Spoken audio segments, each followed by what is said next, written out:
सलमान शहबाज के सीने में दिल है, ना ही वो उसका दिखावा करना चाहता है, बल्कि वो ऐसे कारोबारी लोगों की सफ में शामिल हैं जो अपनी एक बोटी के लिए दूसरे का बकरा हलाल कर देना दिल की अथाह गहराइयों से जायज समझते हैं। मैं ये बात कर रहा हूँ सलमान शहबाज के उस एक ऐसे बिजनेस की जिसका खमियाजा पूरी कौम भुगत रही है और हर महीने भुगतती है। बिजली के बिलों में टैक्सेस की भरमार, कीमतें आसमान को पहुंच गई। सलमान शहबाज कोई बहुत ज़हीन आदमी नहीं है, लेकिन औसत दर्जे की कारोबारी चालाकी और मफाद परस्ती कूट कूट कर भरी है। इसीलिए इसने फैसला किया कि आबाई सियासत वाह भाई करेंगे और वो उनकी बुनियाद पर कारोबारी फायदे समेटेगा। यहाँ वो स्टेट ऑफ द आर्ट काम किया गया कि करप्शन का कोई अगर अलग से शैतान नामजद होता तो वो भी कानों को हाथ लगा लेता। ये बात है उस पावर प्लांट की जिसका मालिक आज सलमान शहबाज शरीफ है, और लगा कर दिया उस वक्त के वजीर आजम तायाजी नवाज शरीफ और उस वक्त के वजीर आला अबू शहबाज शरीफ और वजीर बिजली और पानी ख्वाजा आसिफ। कोई शर्म होती है, कोई हया होती है? ना कोई शर्म होती है, ना कोई हया होती है। देखें, अभी पावर प्रोजेक्ट कागजों पर मुकम्मल भी नहीं था, लेकिन 30 साल के लिए बिजली खरीद ली गई। वो बिजली जो वो बनाए या ना बनाए, लेकिन उसे पैसे पूरे मिलेंगे। अब अगली बात सुने, ताया अबू हुकूमत ने बैंक से 625 करोड़ रुपए का कर्जा दिलवाकर पावर प्लांट भी बनवा दिया और फिर ये कर्जा बेमसूद हुकूमत ने खुद ही लौटा दिया। नवाज शरीफ हुकूमत ने यह रकम आपके बिजली के बिल में मजीद टैक्स लगाकर आपसे वसूल भी कर ली। अच्छा, अभी बात यही खत्म नहीं हुई। इस लाचार मफलूज कारोबारी सलमान शहबाज को यह बिजनेस चलाने के लिए मजीद रियायतें चाहिए थी। अगला सेटअप यह बना कि पावर प्लांट चलाने के लिए गन्ने की खोप या पगास का जो ईंधन इस्तेमाल होना है, इसकी अदायगी भी हुकूमत आपके बिजली के बिलों से अदा करवाएगी और रेट भी फुल चोरों वाला। जो खोप बाजार में 2 से 3 हजार रुपए टन रुपता फिरता था, उसे सलमान शहबाज से खरीदा गया 20,000 रुपए फी टन, 10 गुना ज्यादा कीमत। ओ माय गॉड, बाजार तो खरीदी जाओ तो दे जाओ। हुकूमत ने पैसे कहां से दिए? आपके बिजली के बिल बढ़ा कर दिए और आज तक दे रही है आपके बिजली के बिलों से लेके। इसको ने आवाम को आसानी से लूटना शुरू कर दिया। बिजली नहीं मगर आवाम से अरबों रुपए बटोर लिए।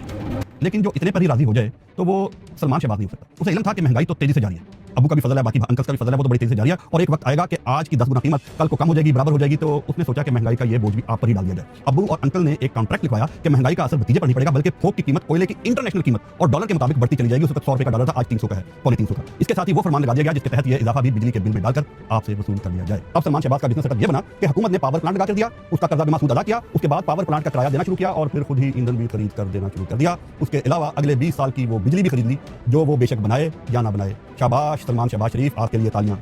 ताली आपको जोर से लगानी चाहिए थी, मेरे साथ मिलकर लगाएं।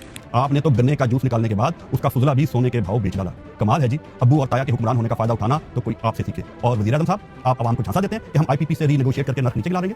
भाई कैसे कैसे नर्क नीचे गिरा लेंगे जब खुद आपका बेटा उसी कार्टेल का हिस्सा है? किस मुंह से, किस इखलाकी अथॉरिटी के साथ आप चीनी कंपनियों, फौजी फाउंडेशन और दीगर बिजनेसेस के साथ बात कर सकते हैं? वो कहेंगे कि भाई आपको आवाम की इतना ही तकलीफ हो रही है और आप इतने ही असूल पसंद है, तो पहले अपने बेटे से तो रेट दुरुस्त करवा लें, फिर हमसे बात करना।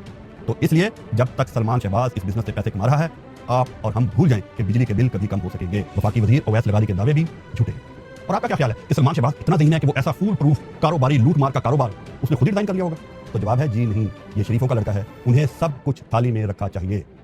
ये आइडिया था पाकिस्तान की उस इशराफिया का, यानी एलीट क्लास का, जिसमें मुस्लिम लीग नून, पीटीआई, काफ लीग, पीपल्स पार्टी, फौज, ब्यूरोक्रेट्स, बिजनेस टाइकून्स, मुल्की और गैर मुल्की इन्वेस्टर शामिल हैं। बिजली के बिलों के जरिए हजारों अरब रुपए कमाने की साजिश बहुत बड़ी है और सलमान शहबाज उसका सिर्फ 1.5% का हिस्सेदार। उसे इस बिजनेस में एक साजिश के तहत इसलिए लाया गया, उस वक्त के वजीर आला पंजाब का बेटा, और वो वजीर आला पंजाब जो आज वजीर आज़म है उसका बेटा है। इसके अलावा उसकी सिफर वैल्यू। तो हासिल गुफ्तगू क्या हुआ कि बिजली के बिल कभी कम नहीं होंगे बल्कि बढ़ेंगे, क्योंकि इस मामले में वजीर आज़म अपने बेटे की वजह से ताना है, उसकी अखलाकी अथॉरिटी सिफर है। और अगर आप ये सोच रहे हैं कि जब कभी इस हुकूमत से निजात मिलेगी तो शायद तब बिजली के बिल कंट्रोल हो जाएंगे, तो ये भी नहीं होने वाला, क्योंकि इस हमाम में सब नंगे हैं। वजीर आज़म कोई भी बने, चीफ ऑफ आर्मी स्टाफ कोई भी तैनात हो जाए, इस बिजली कार्टेल के लोग हुकूमत में शामिल होंगे। नहीं यकीन तो लिस्ट सुन लें। ये वो लोग हैं जो वजीर आज़म के भतीजे सलमान शहबाज को आईपीपीस के केक का एक छोटा सा टुकड़ा देकर खुद इस नाइंसाफी पर मबनी बिजनेस में दाखिल हो रहे थे। जहांगीर तरीन जब इस बिजनेस में दाखिल हुआ तो पीटीआई का सेक्रेटरी जनरल था। इसके अलावा पंजाब के चौधरी परवेज इलाई, चौधरी शुजात का खानदान, जरदारी के करीबी दोस्त ओमनी ग्रुप वाले और सिंध के मेहर खानदान, नवाज शरीफ हुकूमत से मुस्लिम कमर्शियल बैंक कौड़ियों में खरीदने वाले मियां मोहम्मद मंशा, मारूफ सियासी पलटीमार और हर हुक्मरान जमात का साथ देने वाले जनूबी पंजाब के मखदूम खुसरू और उसका खानदान, दृशक खानदान, नसरुल्लाह दृशक वाला, और केपी के उमर सैफुल्लाह का और वो खुद उसका खानदान। इसके अलावा शरीफ खानदान कुछ ऐसे बिजनेस के अंदर खामोश पार्टनर हैं जिन्होंने आईपीपी ठेके पर ले रखे हैं। ब्रॉडकास्टर्स के सरबराह राइस इस्लाम ताहिर ने मुझे बाकी के आईपीपी मालिकान की जो लिस्ट फराहम की है उसे सुनकर तो लगता है कि मुल्क में इनकलाब लाए बगैर बिजली बिल ठीक होंगे। आपको के चेयरमैन हबीबुल्लाह खान और दाऊद ग्रुप के हुसैन दाऊद को छोड़ चल, इसमें फौज के 4 ज़ैली इदारे बिमा फौजी फाउंडेशन शामिल हैं और सबसे बड़ा प्लेयर यानी पूरी आईपीपी के 40% का मालिक वो है जिसकी पाकिस्तान से दोस्ती हिमालय से ऊंची, समुंदर से गहरी और शहद से मीठी है, अवामी जमहूरिया चीन। अब इनसे हमारे बिलों की जान कौन छुड़ाएगा? शहबाज शरीफ तो हरगिज़ नहीं, क्योंकि उसका बेटा सलमान शहबाज 1.5% का हिस्सेदार है और अब तक 40 अरब रुपए कमा चुका है। हर महीने 1.5 अरब रुपए उसके अकाउंट में जाने। सलमान शहबाज में रत्ती बराबर भी अखलाकी शर्म होती तो अपने बाप को कहता, अब्बू जी बिजली के गैर मामूली रेट की वजह से मुल्क तबाही की तरफ गामजन है, करोड़ों पाकिस्तानी परेशान हैं, घर घर में लड़ाई झगड़े हो रहे हैं, हत्ता के लोग अपने आप को खत्म करने तक पर मजबूर होने की बातें करने लग जाते हैं, तो क्यों ना हम इस बिजनेस से अलग हो जाए?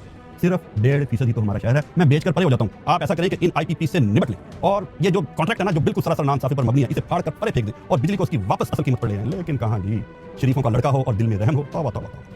कारोबार के लिए तो वो अपने सबों को नहीं पहचानते, बेचारी आवाम किस खेती में। अच्छा एक बात रहेगी, वो ये कि कुछ अर्सा कबल एक रीनेगोशिएशन का ड्रामा रचाया गया था। नतीजा यह निकला कि सिर्फ डॉलर की कीमत फिक्स की गई, जबकि फ्यूल यानी ईंधन का रेट वही इंटरनेशनल रहा। अब आंखों में धूल झोंकने वाले इस नाम नेहाद नए कॉन्ट्रैक्ट से कोई छोटा मोटा फायदा अगर हुआ भी था तो वो हुक्मरानों ने खुद ही मिल बांट खाया होगा। अगर आपके बिल कम हुए तो मुझे कमेंट्स में बता दें, मैं हाथ जोड़कर माफी मांगूंगा। मुझे इस बात की कोई परवाह नहीं है कि आप किसे वोट देते हैं या देंगे, लेकिन याद रखें जब भी कोई हुकूमत बने तो नोट कर लीजिएगा कि अगर इसमें IPPs के मालकान बैठे हैं तो समझ लें कोई तब्दीली आई है ना आएगी। ये चैनल सब्सक्राइब जरूर करें ताकि अगली इन्वेस्टिगेटिव स्टोरी आपसे मिस ना हो जाए, लेकिन इससे पहले कमेंट में एक बात का जवाब जरूर दें।